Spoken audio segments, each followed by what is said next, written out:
नमस्कार मैत्रिणींनो, कशा आहात?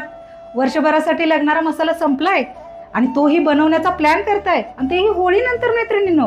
पण होळीनंतर तर मैत्रिणींनो मिरच्यांचे रेट भडकणार आहेत. म्हणूनच स्वाद मसाले घेऊन आले आहे तुमच्यासाठी खास, डायरेक्ट शेतकऱ्याकडून, तेही कमीत कमी रेटमध्ये. मिरची जिल्ह्यात कुठेही नसेल अशी मिरची तुम्हाला स्वाद मसाले कमी रेटमध्ये घेऊन आले आहे. मग कधी करताय तुमचा प्लॅन चटणी बनवण्याचा?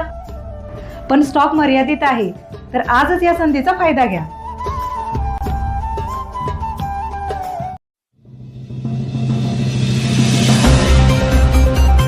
वेदनेच्या कवितेत नाहून निघाले देवराष्ट्रे. यशवंत कवी संमेलनाची तपोपूर्ती उत्साहात संपन्न. देवराष्ट्रे येथील आधुनिक महाराष्ट्राचे शिल्पकार यशवंतराव चव्हाण यांच्या जन्मघरी गुरुवारी शब्दांचा जागर रंगला असून शेतकरी आत्महत्या, बेगडी राजकारण आणि वाढलेला जातीवाद अशा दाहक विषयांवरील कवितांमुळे अवघे देवराष्ट्रे वेदनेच्या कवितेत नाहून निघाले. यशवंतराव चव्हाण यांच्या जयंतीचा औचित्य साधून यशवंतराव चव्हाण प्रतिष्ठान मुंबई केंद्र देवराष्ट्रे व यशवंतराव चव्हाण ग्रामविकास प्रबोधिनी यांच्या संयुक्त विद्यमाने आयोजित करण्यात आलेल्या 12व्या यशवंत कवी संमेलनाची तपोपूर्ती यंदा मोठ्या उत्साहात साजरी करण्यात आली. नांदेडचे ज्येष्ठ साहित्यिक आणि अखिल भारतीय साहित्य महामंडळाचे सदस्य देविदास फुलारी यांनी या संमेलनाचे अध्यक्षपद भूषवलं. कार्यक्रमाची सुरुवात गुरुवारी सकाळी यशवंतरावांच्या मातोश्री विठामाता चव्हाण यांच्या पुतळ्यास अभिवादन करून आणि भव्य ग्रंथ दिंडीने करण्यात आली. त्यानंतर जन्मघरी असलेल्या स्मारकामध्ये मुख्य कवी संमेलनास प्रारंभ झाला. अध्यक्षीय भाषणात देविदास फुलारी यांनी साहित्यातील सामाजिक बांधिलकीवर प्रकाश टाकला. या संमेलनात मराठवाडा आणि सांगली जिल्ह्यातील दिग्गज कवींनी सहभाग नोंदवून वर्तमानातील विविध प्रश्नांना आपल्या कवितेतून वाचा फोडली. विशेषतः शेतकऱ्यांच्या व्यथा, कष्टकऱ्यांचे आयुष्य, युद्धाचे राजकारण आणि त्यात पडणारे निष्पाप बळी, तसेच समाजातील वाढता जातीवाद या विषयांवर कवींनी प्रभावी सादरीकरण केलं.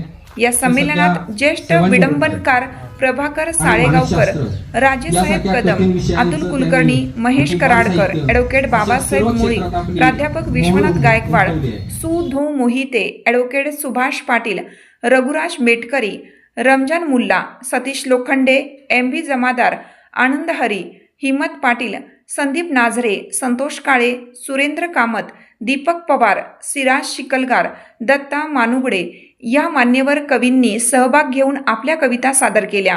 संमेलनाच्या यशस्वीतेसाठी दत्तात्रय सपकाळ, प्रदीप मोहिते, दीपक शिंदे, विनायक साळुंके, मंदार वर्तक, संतोष होनमाने आणि मयूर काळे यांनी विशेष परिश्रम घेतलं.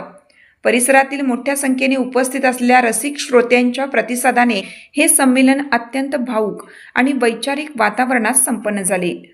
केवढी आरास आहे लाचारांच्या राऊळात, केवढी आरास आहे गाभाऱ्यात देवळाच्या पणती उदास आहे. पैदास पांगळ्यांची अन दुष्काळ माणसांचा, पैदास पांगळ्यांची अन दुष्काळ माणसांचा, मानसेच माणसाचा केवढा आभास आहे गाभाऱ्यात देवळाच्या पणती उदास आहे, गाभाऱ्यात देवळाच्या पणती उदास आहे. धन्यवाद. इथं बोलावलात.